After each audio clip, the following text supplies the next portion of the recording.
وزیر اعظم عمران خان کی جانب سے حال ہی میں ورکرز ویلفیئر فنڈ کے پیسوں سے بننے والے فلیٹس اور مکانات کو نیا پاکستان ہاؤسنگ اسکیم کا حصہ قرار دے کر مبینہ طور پر من پسند غیر مستحق افراد میں تقسیم کرنے کا عمل شدید تنقید کی زد میں ہے۔ یاد رہے کہ اسلام آباد میں یہ منصوبہ 25 سال قبل پیپلز پارٹی کی حکومت نے شروع کیا تھا، جسے اب کپتان نے اپنے کھاتے میں ڈال کر پاکستان ہاؤسنگ اسکیم قرار دے کر اصل حقداروں کا حق مارنے کی ناکام کوشش کی ہے۔ مزدور رہنماؤں نے اس ناانصافی اور فراڈ کے خلاف عدالت سے رجوع کرنے کا اعلان کیا ہے۔ متاثرہ مزدور رہنماؤں کا کہنا ہے کہ تحریک انصاف حکومت نے ورکرز ویلفیئر فنڈ کے تحت 25 سال میں تعمیر ہونے والے مکانات اور فلیٹس کی قرعہ اندازی کے عمل میں سے oil and gas corporation limited یا OGDCL سمیت پیٹرولیم کی دیگر کارپوریشن سے وابستہ محنت کشوں کو بے دخل کر دیا ہے۔ حالانکہ ورکرز ویلفیئر فنڈ میں سب سے زیادہ رقوم پیٹرولیم کارپوریشن کے محنت کشوں کی جانب سے جمع کروائی گئی ہیں۔ اعداد و شمار کے مطابق صرف OGDCL کی طرف سے اب تک 83 ارب 74 کروڑ روپے سے زائد رقم جمع کروائی جا چکی ہے۔ OGDCL کے محنت کشوں کا دعویٰ ہے کہ ورکرز ویلفیئر فنڈ ایک خود مختار ادارہ ہے جس میں وفاقی حکومت کی مداخلت بھی غیر قانونی ہے، لیکن وفاقی حکومت نے مکانات اور فلیٹس کی الاٹمنٹ کے لیے ہونے والی قرعہ اندازی میں OGDCL کے محنت کشوں کی شمولیت کے لیے خط و کتابت کرنے کے بعد ایک خصوصی قانون سازی کے تحت پیٹرولیم کے شعبے کی تمام کمپنیوں کے محنت کشوں کو قرعہ اندازی میں شامل ہونے سے روک دیا ہے۔ واضح رہے کہ حال ہی میں وزیر اعظم عمران خان نے ورکرز ویلفیئر فنڈ کے زیر اہتمام تعمیر ہونے والے 1008 فلیٹس اور 500 مکانات کا افتتاح کیا ہے۔ افتتاح کے موقع پر ان فلیٹس کو نیا پاکستان ہاؤسنگ پروجیکٹ کا حصہ قرار دے کر شہریوں کو گمراہ کرنے کی کوشش کی گئی اور 25 سال قبل شروع ہونے والے منصوبے کو وزیر اعظم کی غریبوں کو سستے گھر فراہم کرنے کی اسکیم کا حصہ قرار دیا گیا۔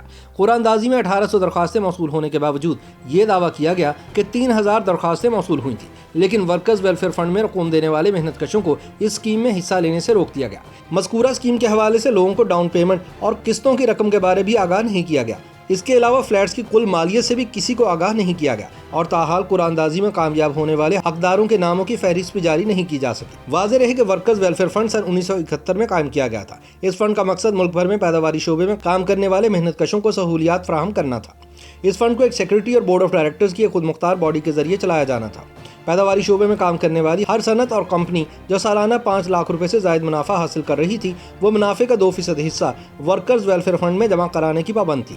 یہ رقم منافع میں محنت کشوں کے 5% حصے سے جمع کروایا جاتا ہے، جس کی وجہ سے یہ فنڈ بنیادی طور پر مزدوروں کی شراکت داری کی بنیاد پر چلایا جاتا ہے۔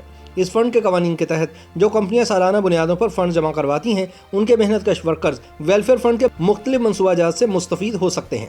ورکرز ویلفیئر فنڈ صحت، تعلیم اور ہاؤسنگ کی اسکیمیں مرتب کرتے ہوئے مزدوروں کا سہولیات فراہم کرنے کا ذمہ دار ہے۔ ورکرز ویلفیئر فنڈ کی ویب سائٹ کے مطابق چاروں صوبوں میں 114 ہاؤسنگ اسکیمیں مکمل کی جا چکی ہیں، جبکہ 26 پر کام جاری ہے۔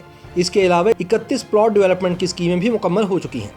وفاقی دارالحکومت اسلام آباد میں تعمیر ہونے والے مکانات اور فلیٹس کی یہ اسکیم 25 سال قبل پیپلز پارٹی کے دور حکومت میں شروع کی گئی تھی اور قرعہ اندازی میں حقدار قرار پانے والے محنت کشوں کو معمولی اقساط پر یہ مکانات فراہم کیے جانے تھے، مگر اب کپتان حکومت نے اسے نیا پاکستان ہاؤسنگ پروجیکٹ کا حصہ قرار دے کر مبینہ طور پر حقداروں کو ان کے حق سے محروم کر دیا ہے۔ OGDCL کی یونین کے سیکرٹری جنرل انصار وڑائج کہتے ہیں کہ OGDCL کے ملازمین کے ساتھ ناانصافی کی گئی ہے۔ OGDCL نے آج تک 83 ارب 74 کروڑ روپے ورکرز ویلفیئر فنڈ میں دیے ہیں، لیکن ہمیں قرعہ اندازی میں شامل نہیں کیا گیا۔ یہ مکان اور فلیٹ صنعتی مزدوروں کے لیے تیار کیے گئے ہیں، جنہیں نیا پاکستان ہاؤسنگ پروجیکٹ سے جوڑ کر جعلی مارکیٹنگ کی جا رہی ہے۔ ان کا کہنا تھا کہ ورکرز ویلفیئر فنڈ کی انتظامیہ نے محنت کشوں کی جمع شدہ رقم سے ڈیولپ کیے گئے پلاٹوں کی آپس میں بندربانٹ کر لی ہے اور کئی پلاٹ الاٹ کیے گئے ہیں۔ ہمیں خدشہ ہے کہ مکانات اور فلیٹس کی الاٹمنٹ میں بھی انتظامیہ اور حکومتی نمائندگان نے ملی بھگت سے اپنے من پسند افراد کو نوازا ہے۔ یہی وجہ ہے کہ قرعہ اندازی میں منتخب ہونے والے افراد کے ناموں کی فہرست بھی ابھی تک شائع نہیں کی گئی۔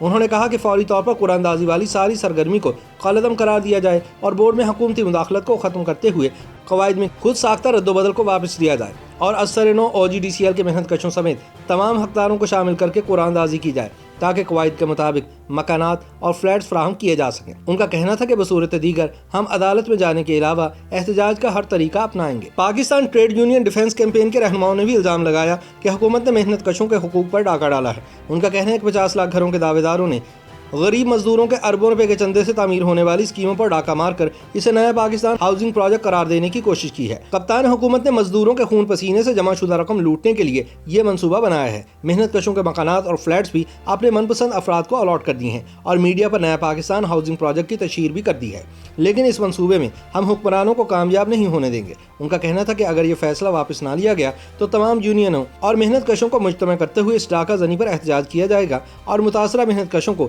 کسی صورت تنہا نہیں چھوڑا جائے گا۔